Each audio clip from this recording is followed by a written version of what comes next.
ini kita bakal belajar tentang perbedaan antara benda cair dan juga benda padat. Ada yang udah tahu belum apa itu benda cair dan benda padat? Benda padat itu benda yang bentuknya tetap. Jadi walaupun dia dipindah-pindah, bentuknya tetap seperti itu. Contohnya seperti batu. Batu walaupun dipindahin ke dalam gelas, bentuknya kan tetap seperti batu.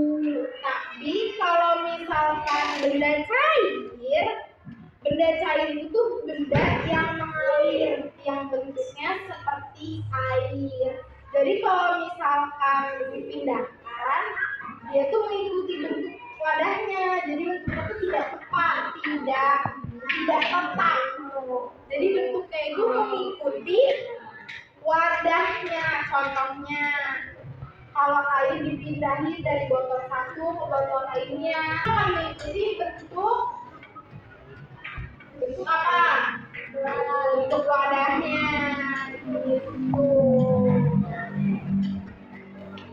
Sekeliling kita contoh benda padat itu apa sih? Di kelas ini.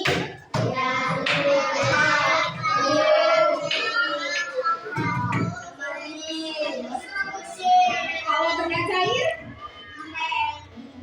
Benda cair di sekeliling kita apa coba? Tadi siapa yang MBG-nya ada isinya, ada susunya? Gak ada ya, hari ini gak ada ya. Misalkan ada MBG susu, susunya itu masuk ke benda padat atau benda cair sih? Hari ini kita udah belajar tentang benda padat dan juga benda cair. Coba kalau misalkan jam masuknya benda padat atau benda cair?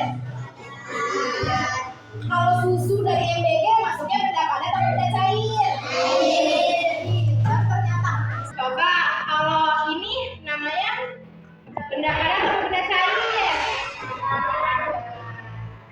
Kalau misalkan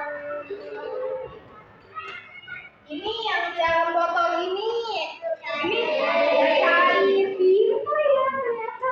Parfum itu masuknya benda padat atau benda cair? Kalau pensil sama penghapus masuknya ke benda padat atau benda cair? Kali ini kita udah belajar tentang benda padat dan juga benda cair. Habis beres belajar, baiknya sebelum pulang kita berdoa dulu. Tadi dipimpin lagi berdoanya sama siapa tadi? Semua belajar. Pakai berdoa.